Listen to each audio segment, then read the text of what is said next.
oração, né, nesta noite de grupo de oração, né, do Fonte de Água Viva, nessa live oracional, a você que está aí na página, né, do Fonte de Água Viva, né, em nome aqui do grupo de oração, que você seja muito bem-vindo, muito bem-vinda para esta noite.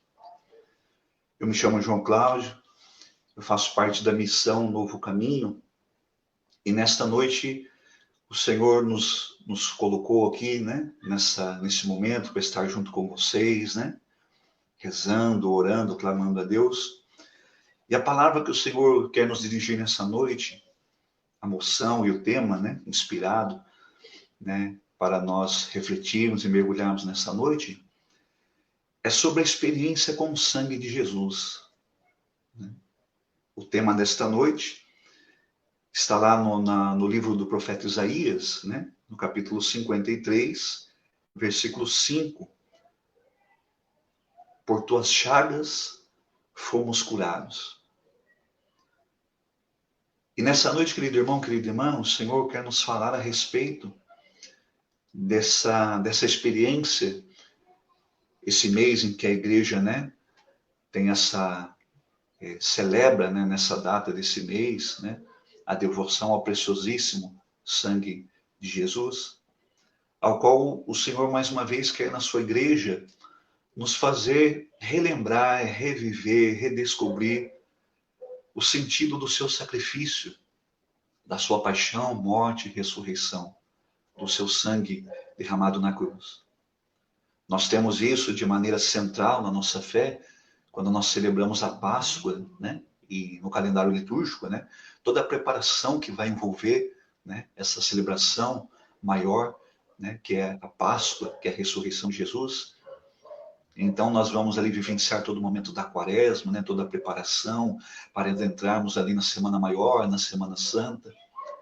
Existem ainda algumas outras datas do calendário litúrgico da Santa Igreja, onde a Igreja sempre vai remontar, sempre vai nos trazer essa lembrança, essa memória, né, essa vivência da fé.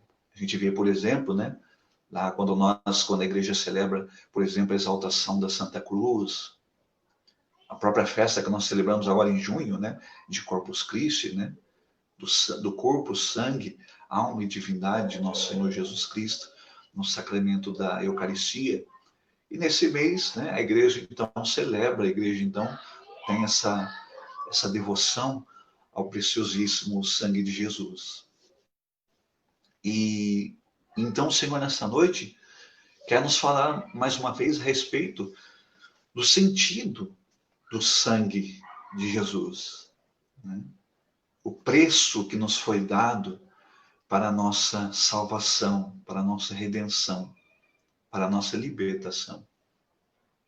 Se nós olharmos lá já no Antigo Testamento, a teologia vai dizer, né, que muitas figuras, muitos personagens, muitas circunstâncias no Antigo Testamento foram esse sinal de prefiguração do Novo Testamento, que é a figura do próprio Cristo, que é a figura do Messias e, portanto, da sua salvação, daquele que viria para cumprir tudo aquilo que estava sendo já preparado no desígnio de Deus desde toda a eternidade, desde o momento em que o homem e a mulher cede ao pecado e, portanto, rompe a aliança com Deus, com seu Senhor, e Deus ali no ato supremo de amor, da sua misericórdia, Deus não deixa o homem sem condição de se salvar. Deus não deixa o homem ao Deus dará, vamos dizer assim, né? Mas no seu infinito amor e na sua infinita misericórdia, Deus já ali de antemão, Deus já promete a ele a salvação e a redenção. A gente vai ver isso, por exemplo, lá na narrativa do livro do Gênesis, no capítulo 22, na história de Abraão, né? Onde Deus ali cumpre uma promessa na vida de Abraão, que ele seria o pai de multidões, que ele seria o pai de uma nação, e ele já, numa idade avançada, e sua esposa Sara, já de estéril, não podia ter filhos, Deus dá a ele uma promessa, Deus dá a ele um filho, que é Isaac. E ali nós já vemos já uma prefiguração, né? desta promessa da salvação, quando Deus prova a fé de Abraão, pedindo que Abraão sacrificasse o seu filho como prova de fé a esse Deus. A palavra então nos conta, né, na narrativa de Gênesis, no capítulo 22, que Abraão então vai até o monte para ali dar em sacrifício o seu filho, né? Quando Deus vai dizer a ele, olha, Abraão, pega o teu filho, o teu único filho, o filho a quem tanto amas, e dá-me em sacrifício. Então Deus, ao pedir esse sinal de fé, e Abraão cumpre esse sinal de fé, Abraão é obediente, e ele vai até o monte para sacrificar o seu filho. E ali talvez, né, você já conheça a história da narrativa. No momento em que Abraão vai sacrificar Isaac, então Deus pede para que ele pare. Deus já sabe que Abraão é fiel, que Abraão é obediente à vontade de Deus. Então Deus ali já dá uma prefiguração na figura daquele carneiro, né, que ele vai encontrar entrelaçado no meio daquele arbusto, que então ele mata e oferece em sacrifício. Então ali, por exemplo, já vemos né, no Antigo Testamento, Deus mostrando que haveria um momento em que se cumpriria, né, essa remissão do pecado da humanidade. Por isso Deus respeita, né, todo momento da história da humanidade, todo momento de preparação da história da salvação, que é o momento quando Cristo se encarna no seio da Virgem Maria, e então, ali na cruz, ele vai dar a sua vida por nós. A gente vê, por exemplo, uma outra passagem, que está lá no livro do Êxodo, aliás, no livro dos Números, né, vai dar essa narrativa, que no momento em que Deus já liberta o povo da escravidão do Egito, ali o povo começa a duvidar de Deus, o povo já começa a reclamar e murmurar de Deus de novo, dizendo para Deus, olha, por que você nos tirou do Egito para que a gente morresse aqui no deserto? Nós já estamos fartos desse alimento miserável, era melhor ter permanecido lá no Egito, nós não tínhamos liberdade, mas nós tínhamos o que comer, tínhamos o que beber. Então a palavra vai dizer que Deus então ali manda serpentes, cobras, para que mordessem, para que picassem aquelas pessoas diante do pecado que estava acontecendo ali no meio do deserto. E a palavra vai dizer que muitas pessoas ali morreram no meio do deserto, porque já não acreditavam mais em Deus, porque continuavam a murmurar, reclamar, a blasfemar a Deus. Então a palavra vai nos dizer que Moisés então intercede a Deus, e Deus então pede para ele um sinal. De novo essa prefiguração, né? Deus diz a ele, olha, você vai edificar, você vai construir um poste de bronze, e você vai colocar nela ali uma serpente de bronze, e todos aqueles que olharem para esta serpente, para este sinal, para esta figura, serão curados, já não morrerão mais da picada dessas cobras. E a palavra vai dizer que todos aqueles que, diante do seu pecado, quando murmurava, quando reclamava, quando blasfemava de Deus, então vinha essa serpente, mordia e picava cada pessoa. Então bastava que a pessoa olhasse para aquele sinal, para aquela figura daquela cobra, naquele bronze, naquele poste de bronze, seria curado daquela picada, da sua enfermidade, e portanto não morreria. Aqui vemos, querido irmão, querida irmã, Deus mostrando novamente, né, durante toda a história do povo, aquilo que viria a ser realizado de maneira definitiva no momento em que Cristo, o Messias, viesse. Durante toda a história da salvação, Deus está curando o seu povo. Deus está libertando o seu povo. Deus está salvando o seu povo. Como Deus está fazendo nesta noite, meu irmão, minha irmã, comigo e com você mais uma vez. Através desse grupo de oração, através desse momento de oração, através dessa palavra que você está ouvindo. Como é o tema desta noite? O Senhor está curando o meu coração e o seu coração. O Senhor está nos libertando, o Senhor está nos salvando. O Senhor está mais uma vez nos dando a oportunidade de se encontrar com essa salvação, de experimentar e receber esta salvação.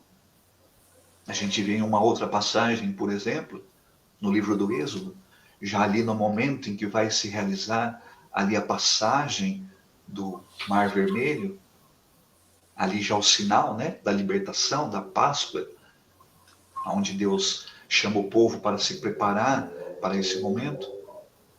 Está lá na narrativa do livro do Êxodo, no capítulo 12. E então o Senhor vai dizer para Moisés, ora, diga ao povo que eles peguem lá um carneiro sem mácula, novilho sem mancha, sem mácula, sem defeito, que ofereçam em sacrifício a Deus, e o sangue desse carneiro, desse cordeiro, vocês vão aspergir nos batentes das portas, para que quando viesse a última praga sobre o Egito, que era o anjo exterminador, o anjo, quando passasse pelas casas, ao ver-se ali o sangue aspergido nos batentes das portas, iria, o mal não chegaria, a morte não chegaria naquelas casas onde o sangue estava ali selado, marcado. Então veja que já no Antigo Testamento, Deus vai mostrar muitos sinais, muitas figuras, muitas circunstâncias, né, daquilo que viria a ser a redenção definitiva.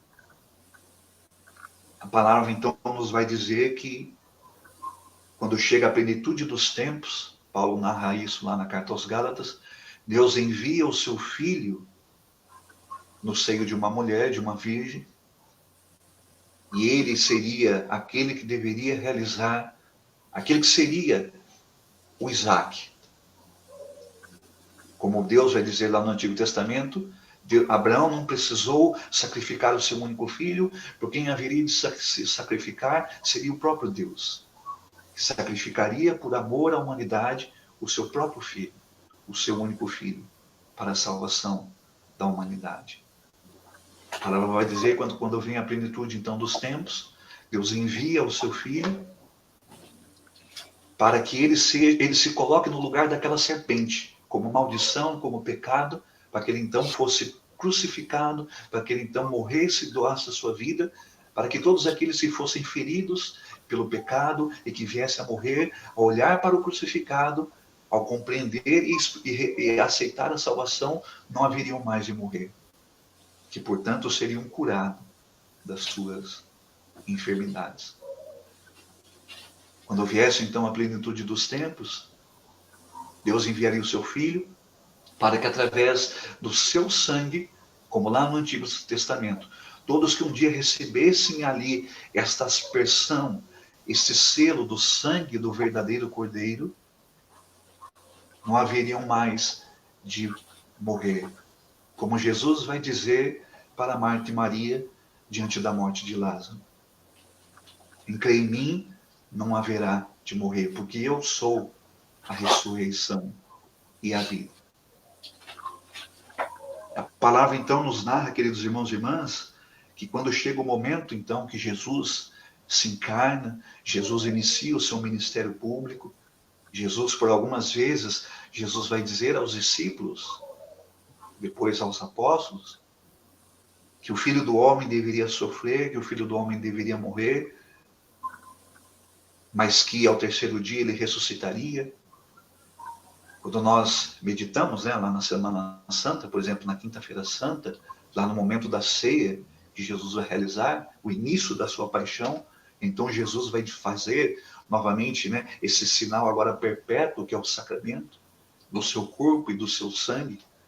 Então ele vai dizer, olha, este é o meu corpo que será entregue por vós, este é o sangue da nova e eterna aliança que será derramado por vós.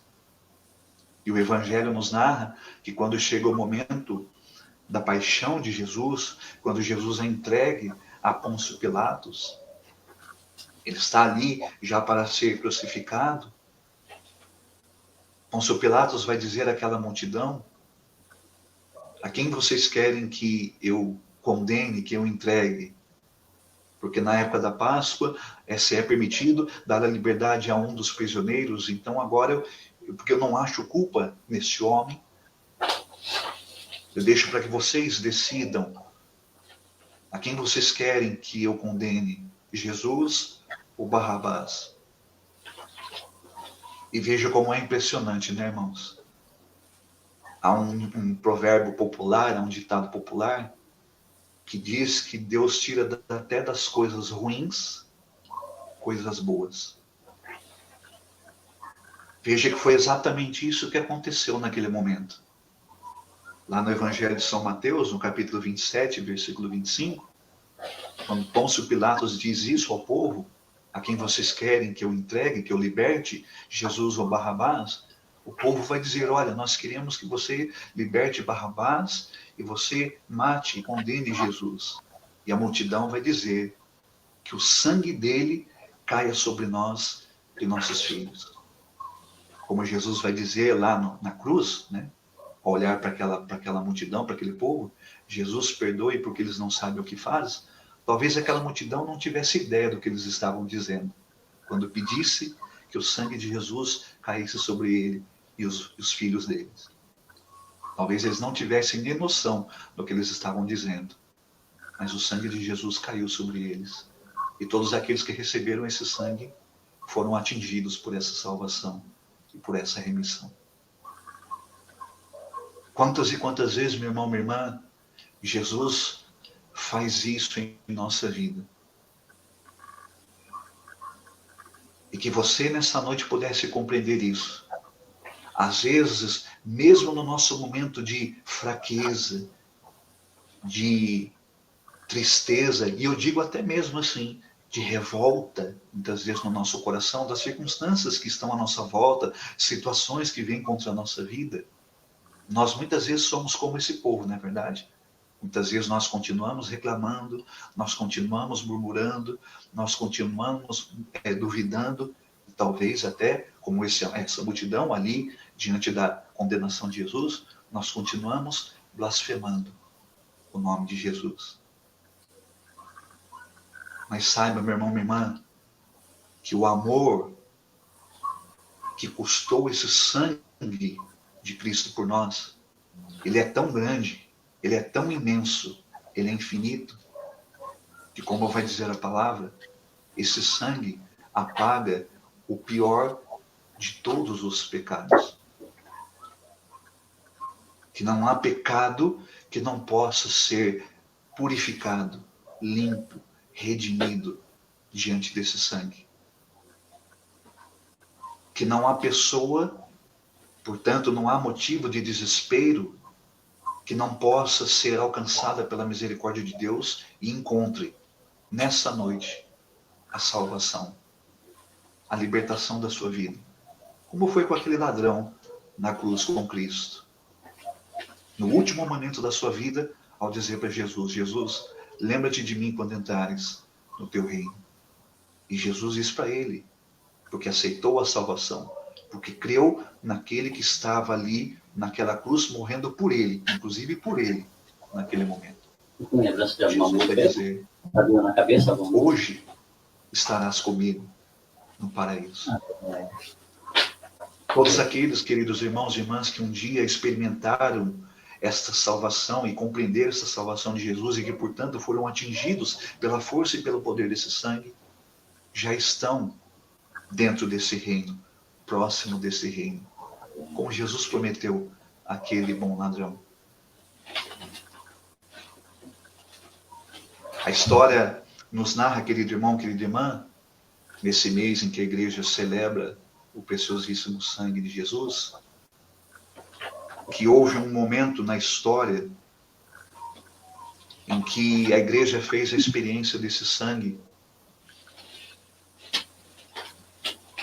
E eu gostaria de convidar a você a experimentar e fazer a experiência nesta noite desta graça. A igreja celebra nesse mês de julho o preciosíssimo sangue de Jesus, porque houve uma época em que um determinado papa da igreja, Papa Pio IX, ele tinha sido expulso de Roma, porque a Itália estava passando por momentos de conflito, havia uma guerra de independência na Itália, E forças ali revolucionárias que estavam guerreando contra a Itália naquele momento tinham expulsado o Papa Pio IX de Roma. Ele tinha sido exilado para uma outra cidade, para um outro lugar. E um determinado bispo, padre do preciosíssimo sangue de Jesus, da ordem dos sacerdotes do precioso sangue de Jesus, pede ao Papa que instituísse uma festa universal ao sangue de Jesus, ao precioso sangue de Jesus, pedindo, suplicando o fim daquela guerra na Itália. Que cessasse aquela guerra que estava acontecendo para a independência da Itália. E o Papa então assim fez, e a história conta que depois daquela instituição, daquela festa universal, a guerra termina e no dia 1º de julho o Papa volta para Roma. Aquela guerra tinha terminado. Porque clamou o preciosíssimo sangue de Jesus. E depois, tempo mais tarde, a igreja institui essa festa no seu calendário litúrgico. Inclusive, no dia 1º de julho, é a data em que a igreja comemora a festa, né? A data do precioso, a devoção ao preciosíssimo sangue de Jesus. A história nos conta, lá no momento da paixão de Cristo, da morte de Jesus, daquele soldado que a tradição chama ele de Longino, né? Que a devoção popular chama de Longuinho, São Longuinho. Você com certeza conhece essa história, daquele soldado que perfura o coração de Jesus com uma lança, e do coração de Jesus derrama, cai sangue e água. E a história da igreja conta que uma gota daquele sangue cai nos olhos daquele soldado, que havia uma enfermidade grave nos seus olhos, estava ficando cego. E aquele sangue, quando cai nos olhos daquele soldado, cura a visão daquele soldado. A narrativa dos evangelhos não falam isso, falam dos sinais, né, que acontecem no momento da morte de Jesus, quando o véu do templo se rasga, o céu fica escuro, e então esse soldado, esse centurião, vai dar a sua profissão de fé, porque ele fez a experiência desse sangue redentor, libertador, salvador. E então ele vai proclamar ali aos pés daquela cruz: verdadeiramente, este é o Filho de Deus. Querido irmão, querida irmã, eu não sei quais são as suas lutas, as suas dores, as suas enfermidades, os pecados que você tem enfrentado na sua vida. Mas que nessa noite eu e você possamos fazer como esses dois sinais que eu disse para você nesse momento agora. A igreja faz a experiência do ressuscitado. Faz a experiência do verdadeiro sentido daquele que morreu por nós. Como vai dizer o texto que está na carta aos Hebreus, que eu quero ler com você para a gente encerrar esse momento de pregação.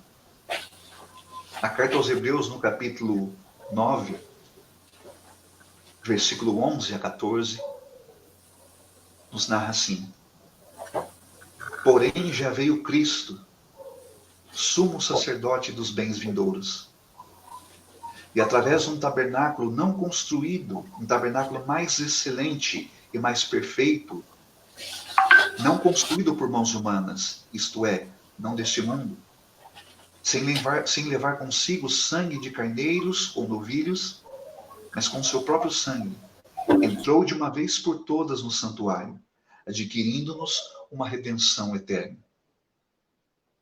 Pois seu sangue de carneiros e de touros e a cinza de uma vaca, com que se aspergem os impuros, santificam e purificam pelo menos os corpos, quanto mais o sangue de Cristo, que pelo Espírito Eterno se ofereceu como vítima sem mácula a Deus, purificará as nossas consciências das obras mortas para o serviço do Deus vivo.